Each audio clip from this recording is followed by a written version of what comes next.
Afternoon. Welcome to Marketing Live for Thursday, July 30th, 2015. I'm Rob Zinkin, coming to you from Bloomington, Indiana, on the beautiful campus of Indiana University, where I have the pleasure of serving as Associate Vice President for Marketing. Today we'll discuss driving consistent visual identity for brand coherence. Marketing Live is part of the Higher Ed Live Network, a series of professional development web shows and podcasts which are always free and accessible to you in the archives at higheredlive.com and on iTunes. The Higher Ed Live Network offers viewers direct access to the best and brightest minds in education, including our two guests today, and allows viewers to share knowledge and participate in discussions around the most important issues in the industry. Please be a part of our broadcast by sharing your insights and posing your questions using the Higher Ed Live hashtag on Twitter. You can also receive weekly updates with live show dates and times by subscribing to the Higher Ed Live newsletter. Today's show would not be possible without the outstanding continued support of M. Stoner and FormStack. Marketing Live is produced by M. Stoner, a marketing and communications firm that works with education institutions on branding, strategy, web design, and more. Join M. Stoner on Wednesday, August 12th for their latest webinar, A Tale of Two Ink Densities, Understanding the Details of the Print Process. If you're a marketing and communications professional responsible for creating or influencing print communications, you won't want to miss this session. We'll be tweeting out a link where you can learn more and register for that. FormStack is an online form builder and your go-to tool for higher ed website conversions. FormStack makes it easy for marketers to create branded, mobile-ready web forms without writing code. Build domain forms, application forms, event registrations, and more with the web's only Section 508 compliant form builder. Interact with your audience on social media using FormStack's Facebook tab or social media autofill features. For even more conversions, use FormStack's robust analytics data to refine your form. FormStack also partners with popular marketing applications so you can nurture your leads more effectively.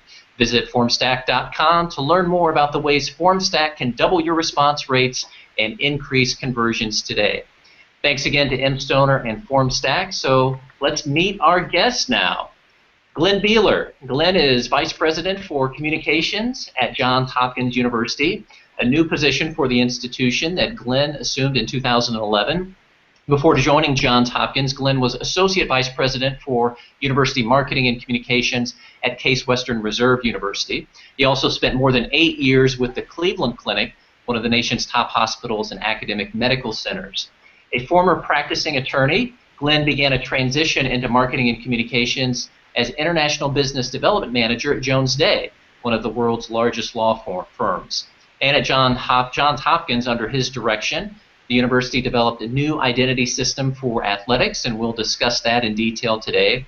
And that earned a Case Circle of Excellence Gold Award in 2015. So Glenn, welcome to the show, and congrats on your Case Gold Award. Yeah, thank you very much, Rob. Great to be here. Looking forward to the conversation. Steve Bush. Steve became the University of Michigan's first brand manager in 2012. In this role, Steve has refreshed and bolstered the Block M, transitioning the iconic M from a mark of school spirit and sports affinity into a logo that reinforces the groundbreaking achievements of one of the world's great public universities. Prior to his current role, Steve spent 5 years as creative director for Michigan's top-ranked Ross School of Business. He boasts a 20-year career as a creative director, working with significant international brands, including Audi, Ford, Microsoft, Reebok, Sony, and many others from both the agency and corporate sides of the table. So Steve, great to see you again. Thanks so much for joining us, especially while you're taking time out of the office before summer flies by. Thanks, Rob. Thanks for having me.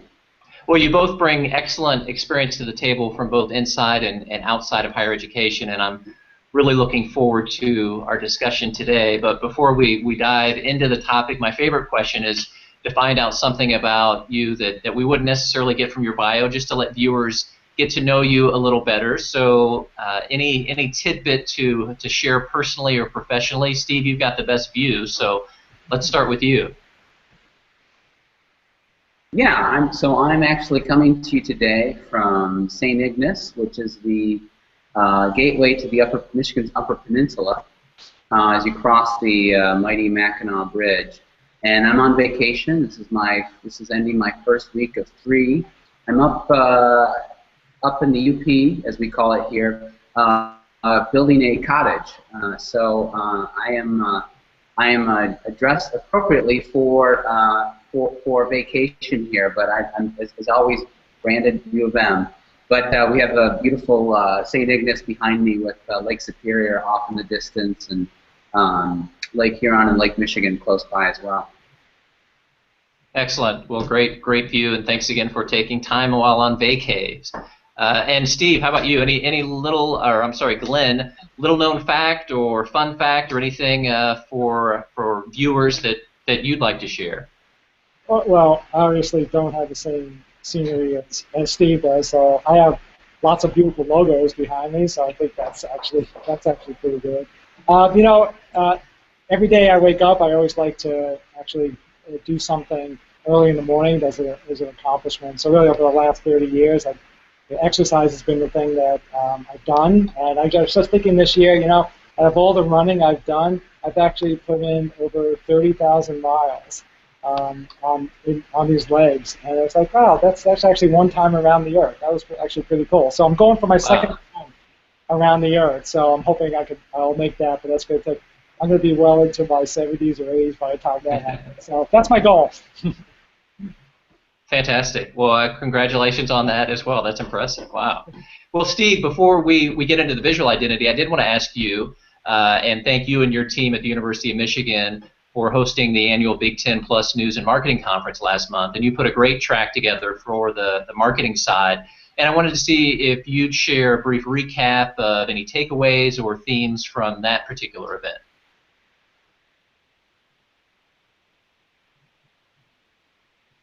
Do we still have Steve? Okay. Well, hopefully. Sure. Yeah. Oh, okay. We just lost your connection a little bit.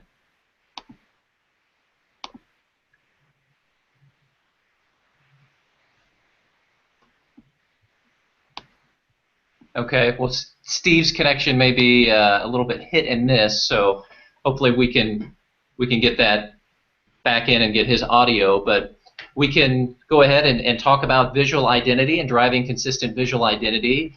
And I want to talk about the journey and the process that both of you took at your respective institutions and the strategies and tactics that you employed. So Glenn, at Johns Hopkins, as a starting point, what was the motivation for embarking on this? If you could start by giving us some context. Sure. Really, the main motivation was President Daniels, current president, when he came in, really articulated 4 different themes, one of which was this one university theme.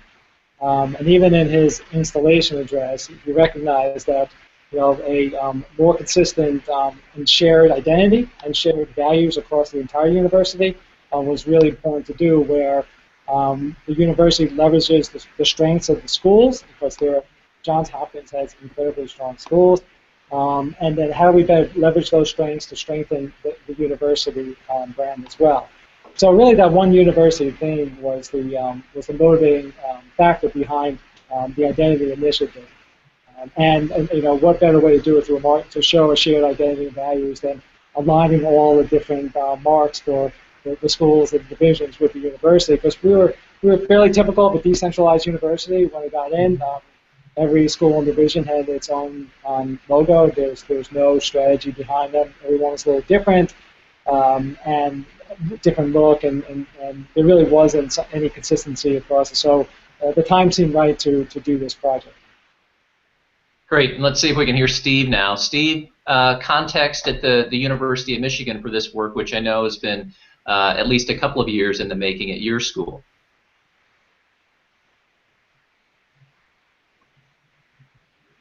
Okay, well, I'm sorry that we can't hear Steve and his as he's close to the UP, but we'll keep trying and seeing if we can get his audio in as well. So Glenn, Johns Hopkins gets to be the star of the show here. We'll talk about your process, and how about the involvement of the campus community in the process, and how you went about generating buy-in as not only you began the work, but the entire process throughout this work? Sure.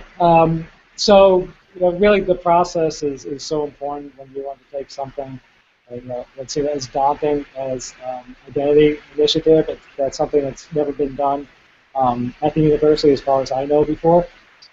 And so really the process started at the top, at the uppermost levels with the president. President putting out a message to the university community, saying why this was important to do, and really setting the stage for engaging the entire university community in the process. And then from there, it was really up to me to take it and really bring in as many people as possible. And the first thing we did was create a branding team, which was all of the communications directors. Each of the schools here has their own communications department and leadership. So we created a branding team of all the communications directors, which was really important. I have to say they were very helpful as we moved the process through because they knew their schools best. And they were able to really help us through some, especially this fines and sticking points as we went through the process. So that was really important. We did a lot of one-on-one sessions with people. We tried to meet as many people as possible, faculty, staff, students, alumni, all the different constituent groups that are so important to a university. We created a voluntary feedback panel.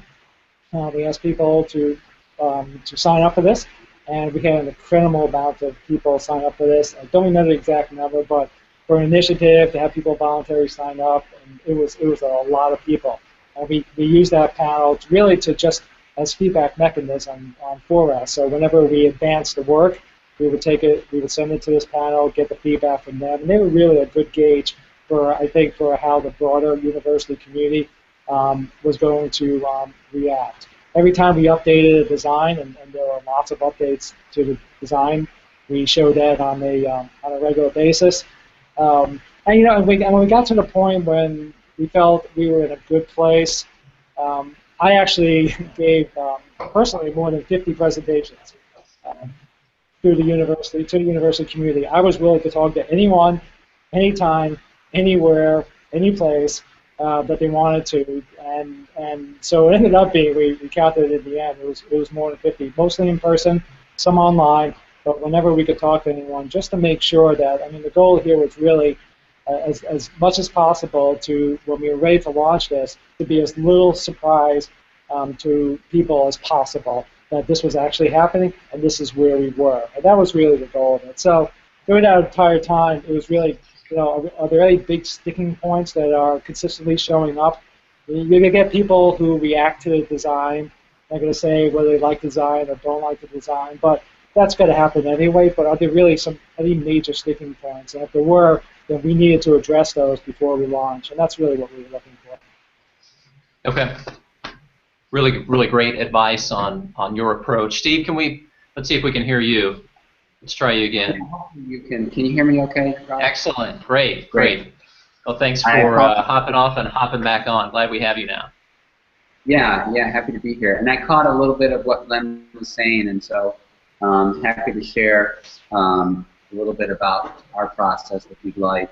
Yeah, let's start with your context and what motivated the move towards an overall system at the University of Michigan. What were some of the factors that said, hey, we need to bring this all together? Right. Well, like Johns Hopkins, we are a phenomenal phenomenal brand, and the question was really posed at some point by my VP of Global Communications, Lisa Rogers, and the question is the university doing all it can to best leverage the brand with our various constituents? And the answer was no. We are a live university, much like the industry, and as a result, we had 19 individual schools and colleges that were representing their version of the University of Michigan, and they felt was appropriate for them in their audience, but ultimately it was very fractured.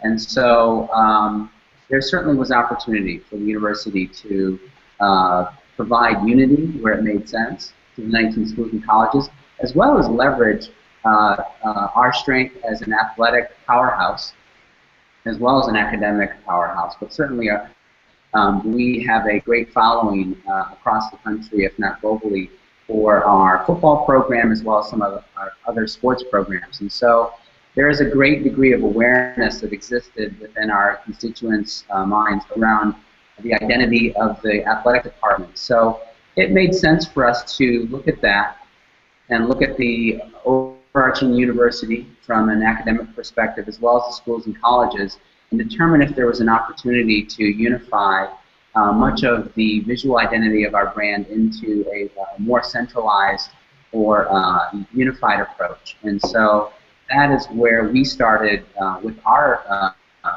journey about 2.5 years ago.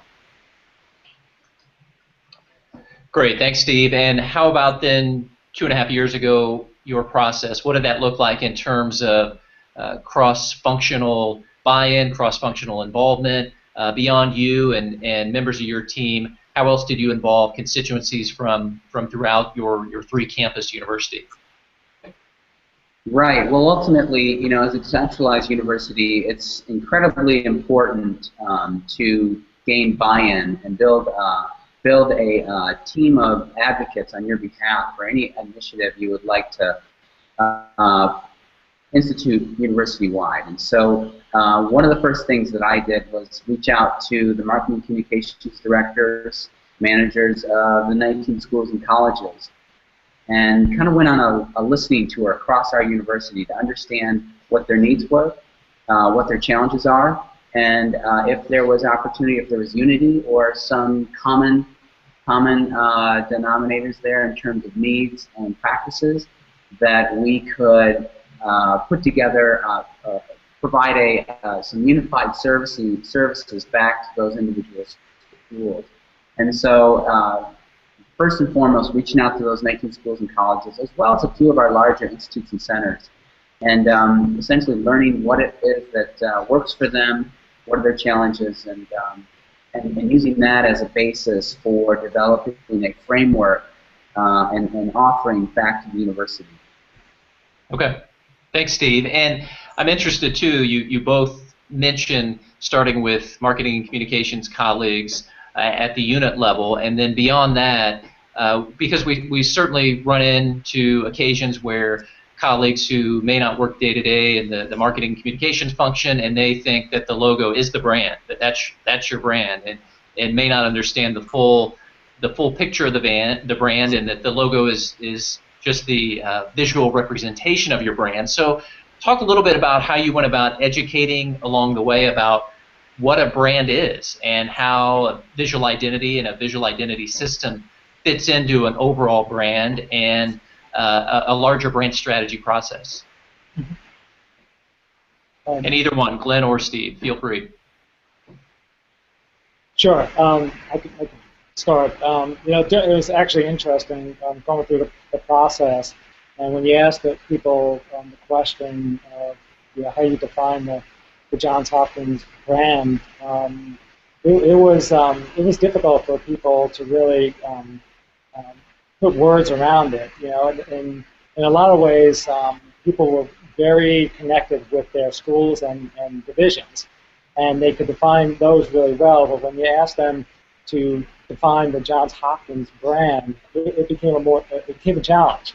And so during the process, you know, we had to recognize that was an issue. People certainly had trades that they applied to a university, and they were typical trades of a prestigious university like Johns Hopkins.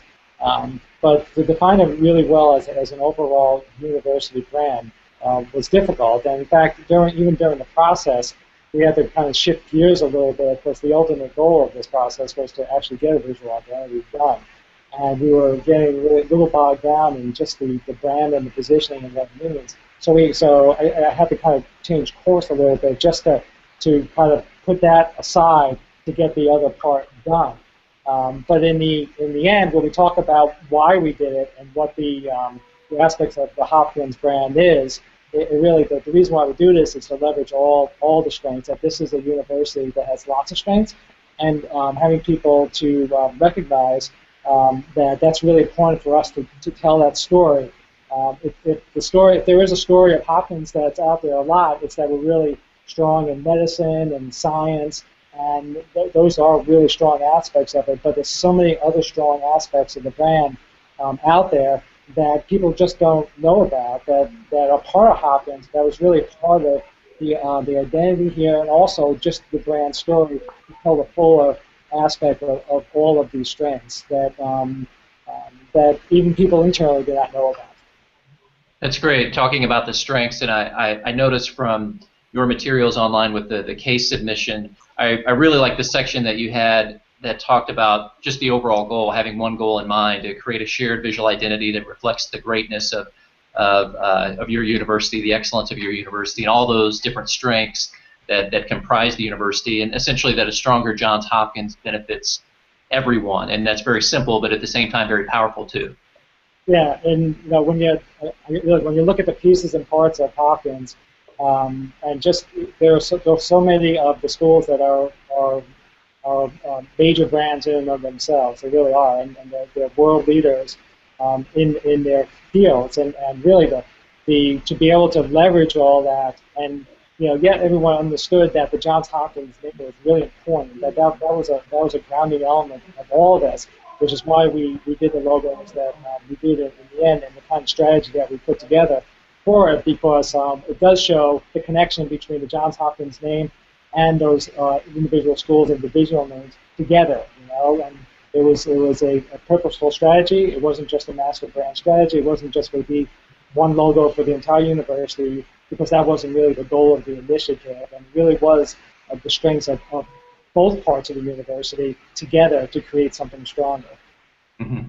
And Steve, at the University of Michigan, how did you educate along the way about how visual identity fits into an overall brand, and how did this process for you fit into an overall brand strategy?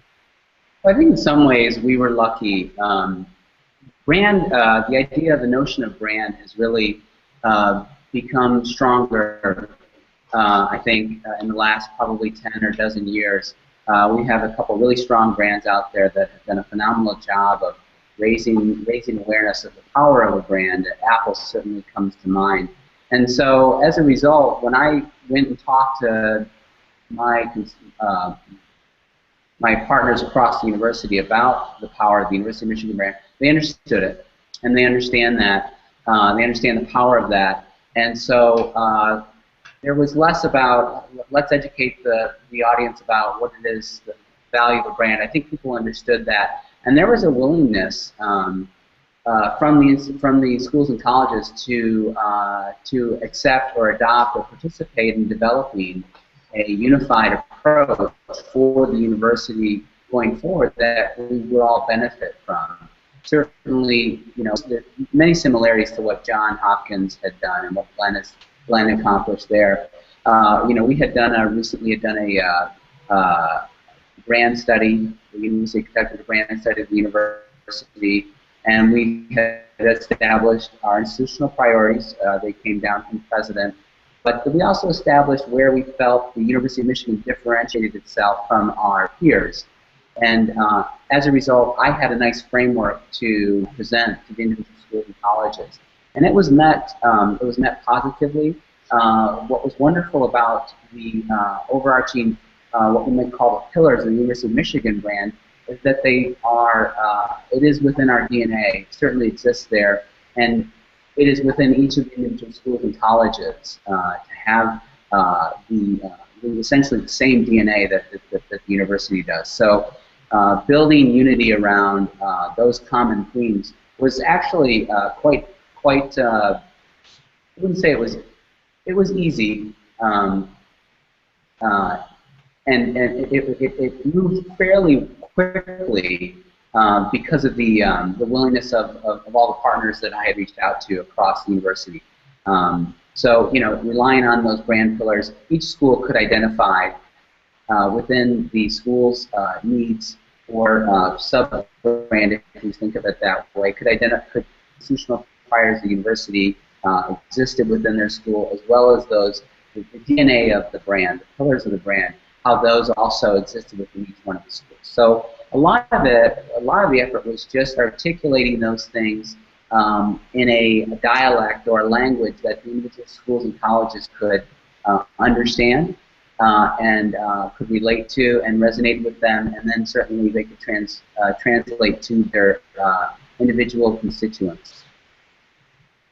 And I also want to get into the executional elements because you've got a great success story to tell at Michigan, a large, complex public institution, highly decentralized, as you said, but you've managed to produce a signature system, and we're not talking about just hundreds of units, but literally thousands of units, and you've introduced this system. It's been successful. Tell us about how that works, how it's been successful, and the ease in which your colleagues across schools, across units, departments have been able to use that and leverage that.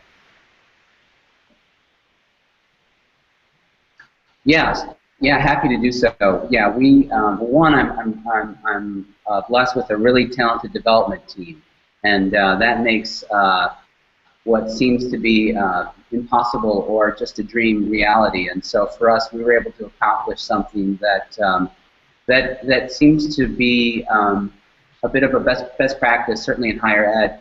And that is, we developed an online tool that allowed individual units, administrative, academic, and auxiliary units of the university to simply log into an online tool. And as a result, they could fill in a series of fields with identification that represented their unit, whether it was a school or a college or an administrative unit, and immediately get feedback. Our online tool would produce what we call signatures, and they are essentially individual marks of the schools and colleges as well as the administrative and auxiliary units of the university, and they could see what that looked like immediately, and could play with it and tweak it, retype things in, and it produced essentially logos live, and the individual unit would submit a logo once or a signature once they felt that it represented their unit appropriately. I would get a notification, my team, and we would look at that, make sure that everything was copacetic to the brand standards we had established, and we would approve that signature, and as a result, the individual unit would receive a downloaded zip file of 16 different versions of their identity. So not the University of Michigan's identity, which we also refreshed, but the individual school or college or administrative unit. And it's been very successful. It's allowed us to move quickly and swiftly across a decentralized and very large institution. And to date, we have recorded well over 3,000 signatures have been submitted and approved by my office, and it has allowed us to, in a short span of about 18 months, go from a highly decentralized and fractured visual representation of the university to a nearly 100% unified presentation at all touch points with our different constituents. And it's been phenomenally successful for us and appreciative by the individual schools and colleges. And without it, I think that the pace would be much slower. But that tool, and it's free to the individual schools and colleges, that tool really paved the way for us. There's essentially three elements of this. Is that, number one, this tool is free. Number two, it provides you a level of flexibility to produce identity that was appropriate for your school and college, but kept you within a framework, so you weren't breaking rules. And three, it was immediate, in that within typically 24-hour period, an individual unit would have their signature available to them both in digital file format, so a .png, as well as print formats, .eps. And it made everything very smooth for individual units to transition to the new identity quickly.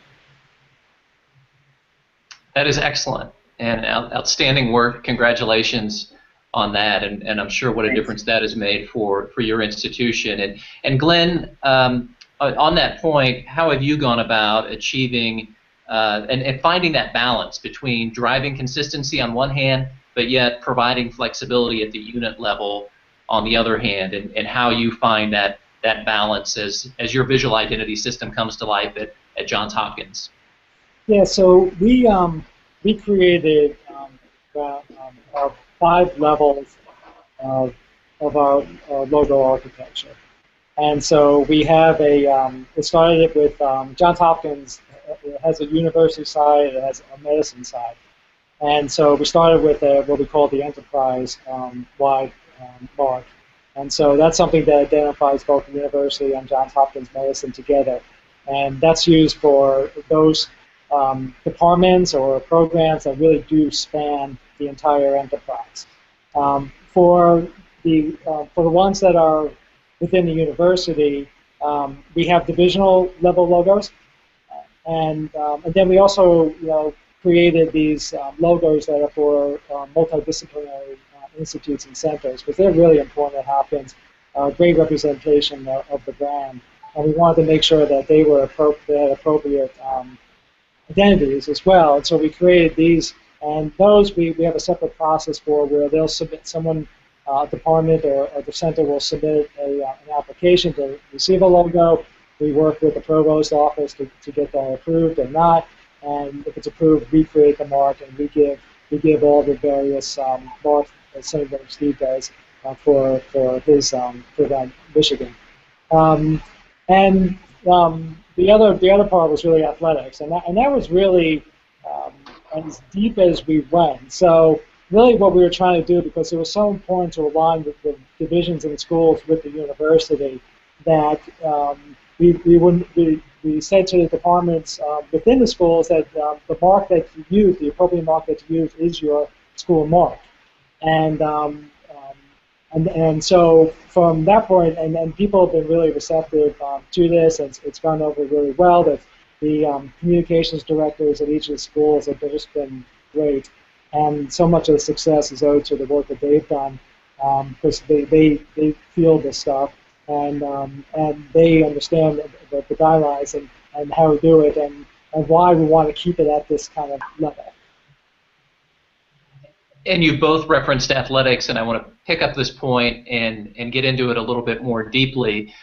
Steve, you mentioned it first with athletics, and from one of your previous presentations that I've seen, there were some great insights about having shared audiences, and the fact that our audiences overlap, and that your alumni actually they make very little distinction between athletics, and that it's more of an internal organizational distinction that you make when you point out these differences to your audiences, that you're really only talking to yourself.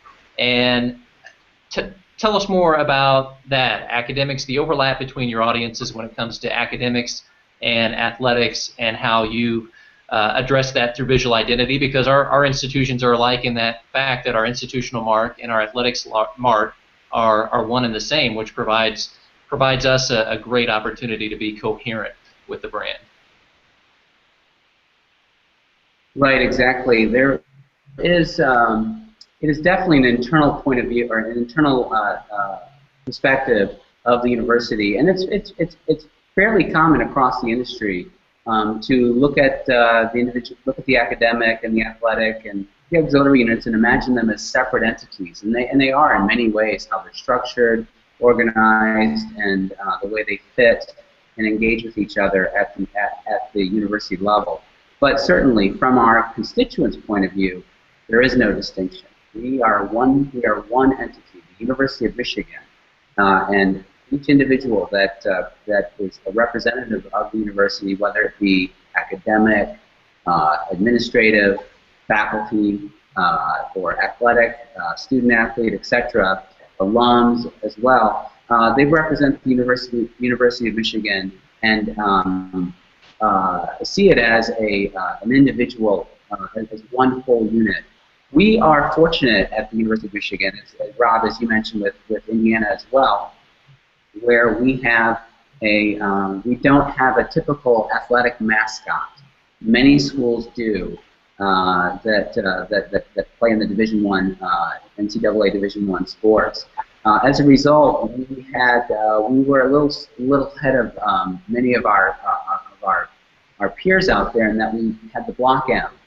And the Block M really does represent the University of Michigan. We're fortunate that the maize Block M on a field of blue is unarguably representative of the University of Michigan at a collegiate level.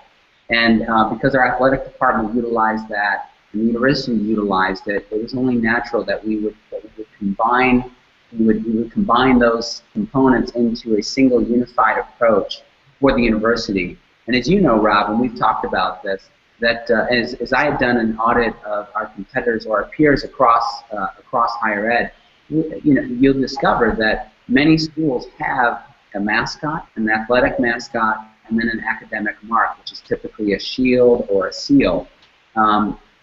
And what that does is immediately fractures your brand into two elements. And consequently, when you look at what's available in terms of merchandise or product that an alum may pick up and wear as a point of pride once they graduate, it's almost always invariably representative of the athletic mascot. And what that does is it skews the perception of the university into one of athletics first.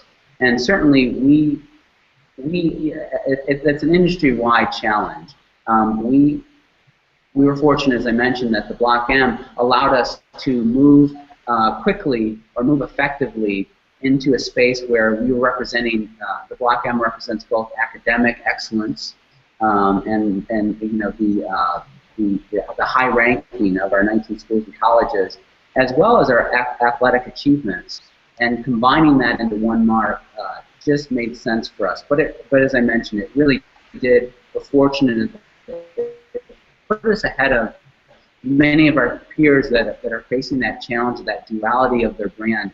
They're both most faithful, their alums and fan base.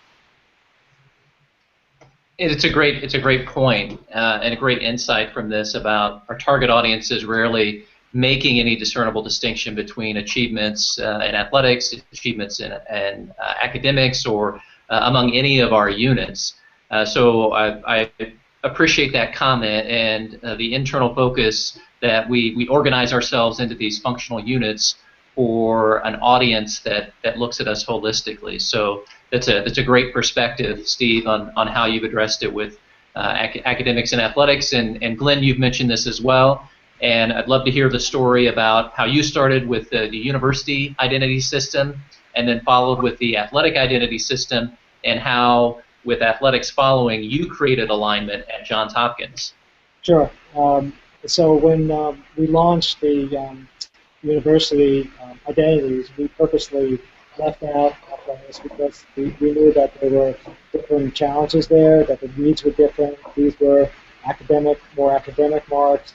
And we didn't feel that we were ready to really work on the athletics marks, and so we let that go, and we had enough work to do on the university identities to keep us busy for a while. But we knew at some point that we would need to go back and work with athletics to bring them into alignment, because it's such an important part of the brand, such a visible part of the brand.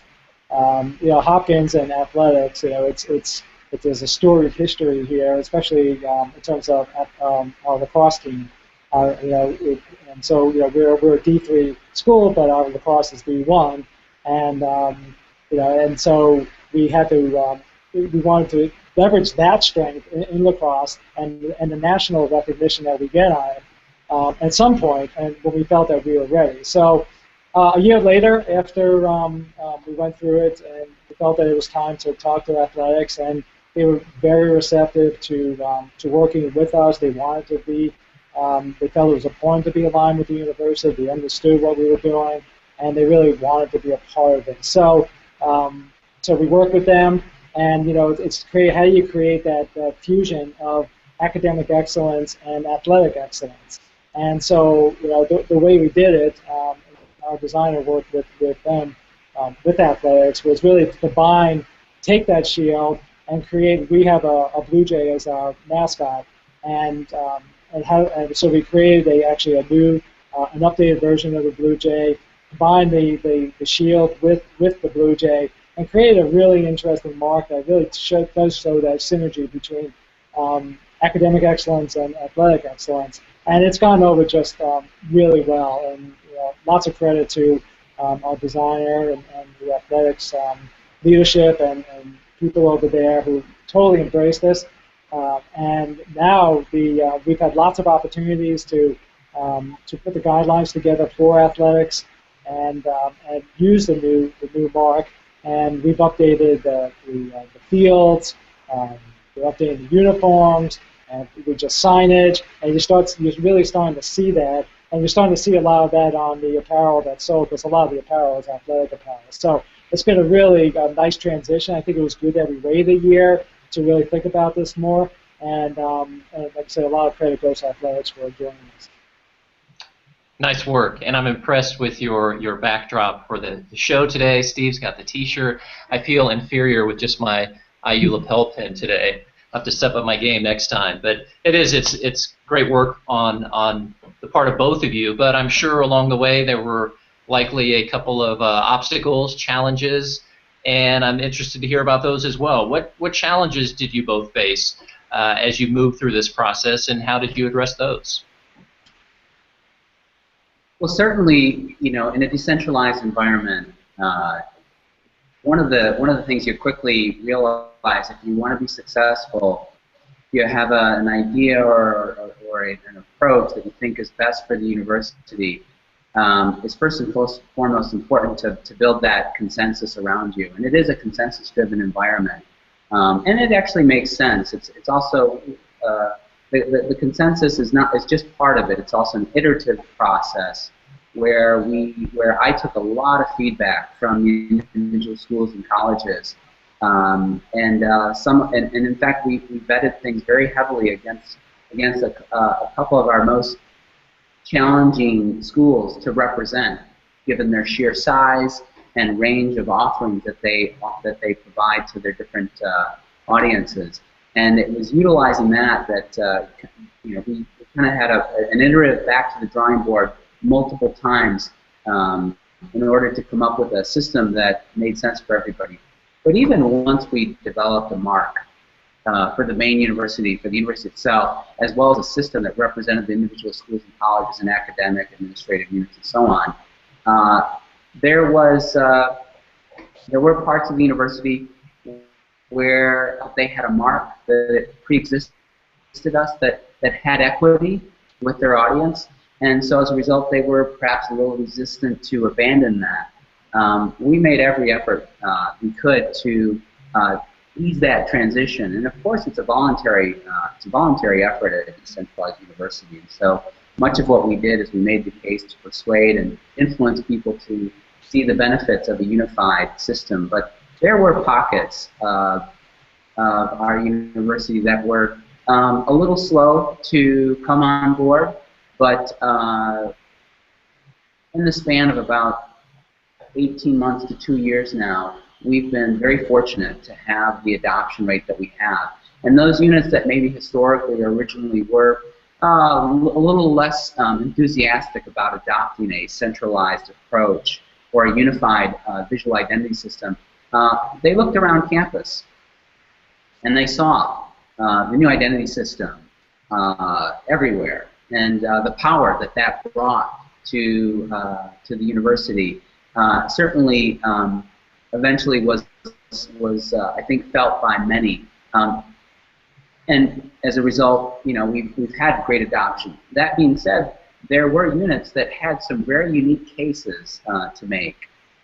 Certainly our Stamp School of Art and Design is a wonderful case in point. It is the one program, the one school here at the university that offers a degree in graphic design and in visual identity or aesthetics.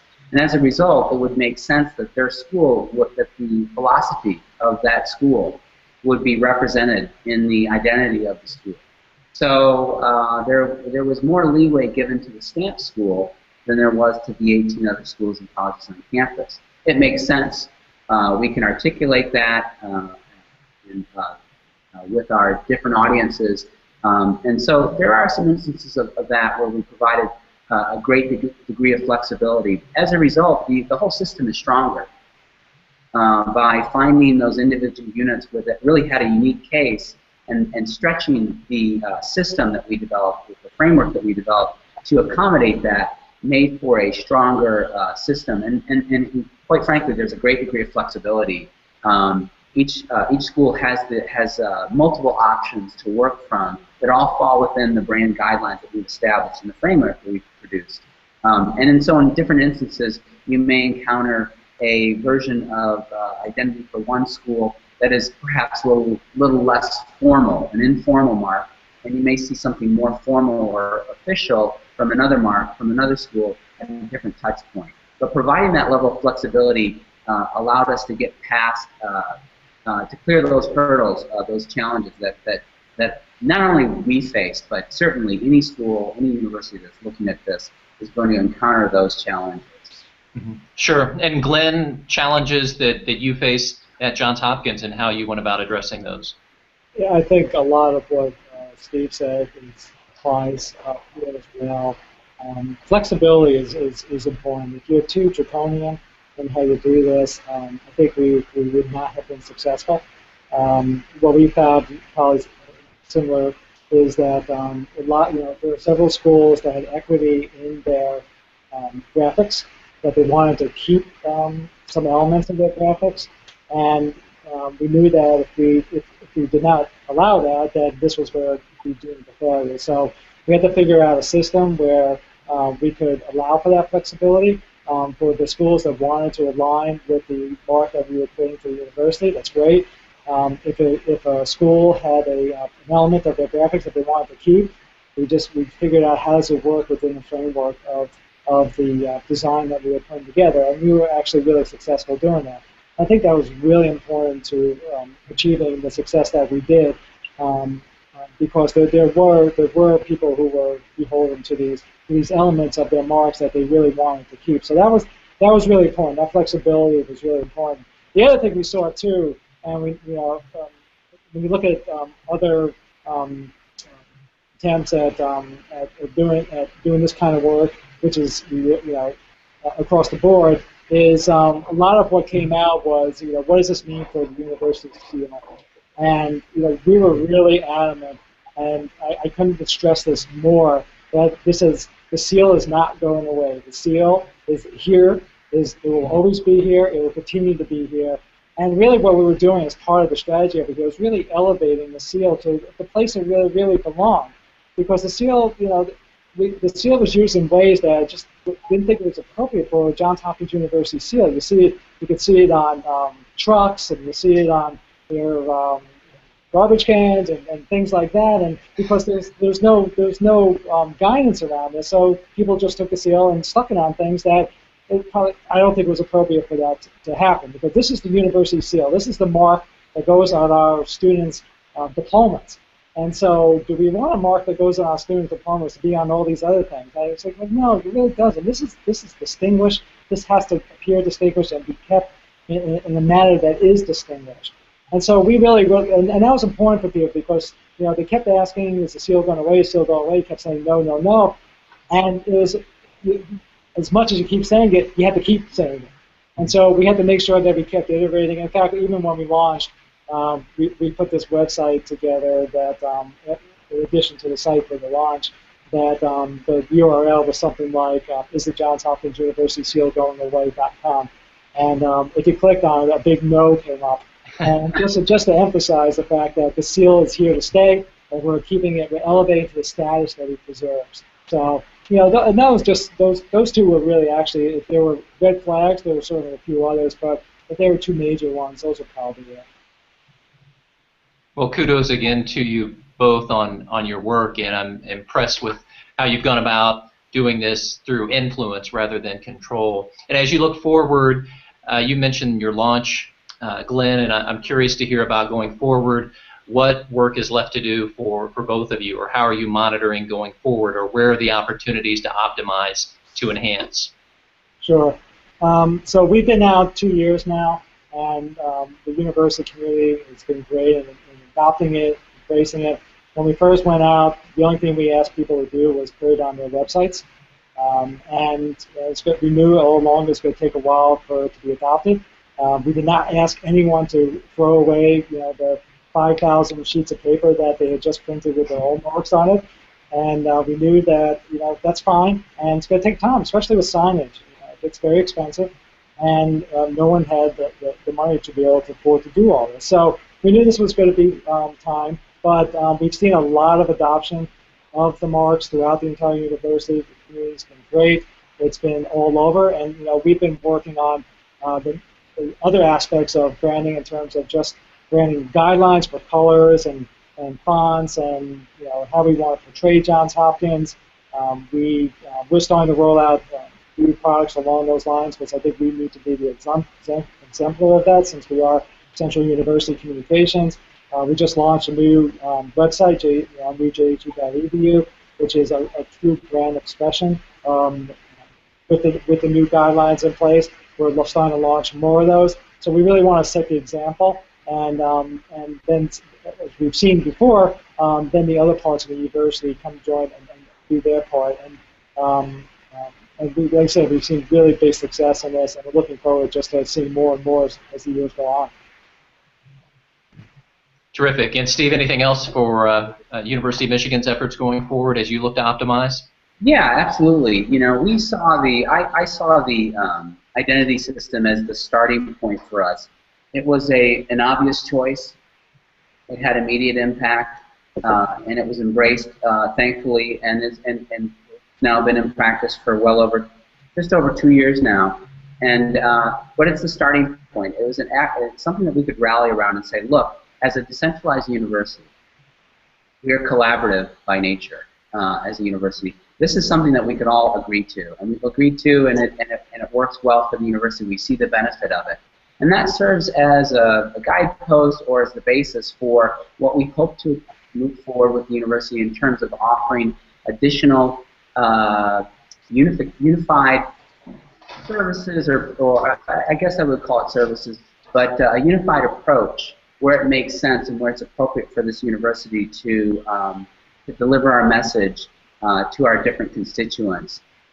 This is the starting point of what will be many items and services that we'll offer that are unifying for the university, that help provide clarity around what the University of Michigan stands for and why it's different, and how we distinguish ourselves and how we conduct ourselves as a community and as a university, bringing public good to bringing good to the public. So certainly, this is the start of many things that will be more complex with some of these offerings. But the complexity of the additional things that we're pursuing are certainly easier as a result of the simple exercise that provided a point of unity and satisfactory for the schools and colleges. It serves as that example that we can then leverage to do some additional things going forward. And we do. There's a number of things that we are moving forward with now that will help us communicate our message as clearly and effectively as possible.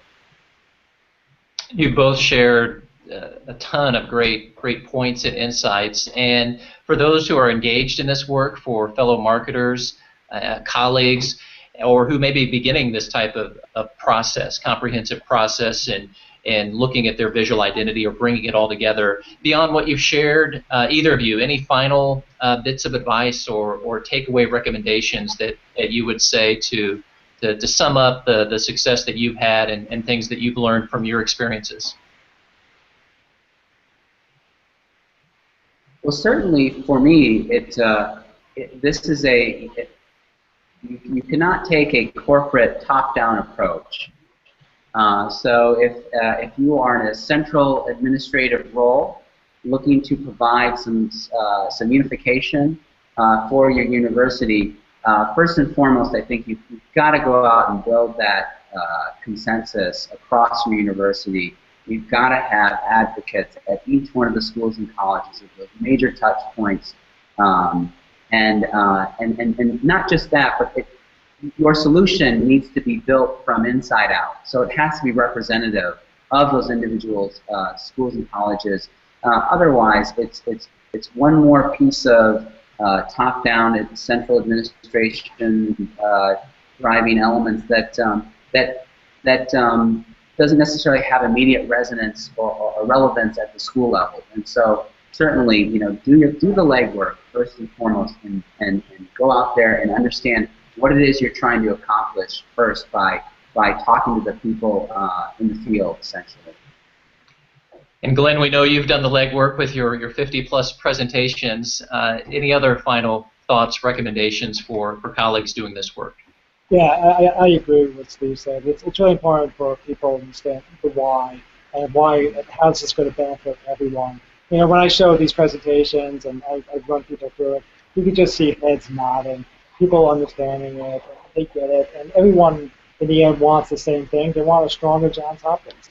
And so, I think, that embracing that, it was not difficult to do that. People understood that, and they really felt that in the end how this could be helpful to strengthen the Johns Hopkins, and that was good. I think just quickly a couple other things is, listen really well, and really look out for those danger signs. I think that's really important, and don't rush it. We were planning to launch 4 months before we actually did. Looking at everything, I didn't feel we were ready to launch quite yet, and I would prefer delaying and trying to maximize our success as much as possible. And I think it was worth delaying to do that, because I think that's really important to do. And as much as possible, have fun with it, because in the end, it's a great thing for everyone, and it's important. Excellent. Well, thank you both. Thank you again to Glenn Beeler and Steve Bush, today's Marketing Live guests, for sharing their time and expertise and how they've been able to drive consistent visual identity for brand coherence. So, gentlemen, thank you both again. Thank you. Thanks as always to Thanks, Rob. Thanks a lot. Really. Yes, and enjoy the rest of your vacation, Steve. We're both jealous. I will. You bet I will. I want to build a cabin. Absolutely. Well, thanks as always to M. Stoner for producing and supporting the show, and to FormStack for their great support of the show as well. Be sure to get reminders about this and other shows by subscribing to the Higher Ed Live newsletter. You can browse the archives at higheredlive.com or subscribe to the podcast on iTunes. We'll have a special episode of Marketing Live next week on Thursday evening, August the 6th at 7 p.m. Eastern, with best-selling marketing author Bernadette Jiwa. So I hope you'll join us for that. I'm Rob Zinkin. Thanks again for tuning in to Marketing Live on the Higher Ed Live Network.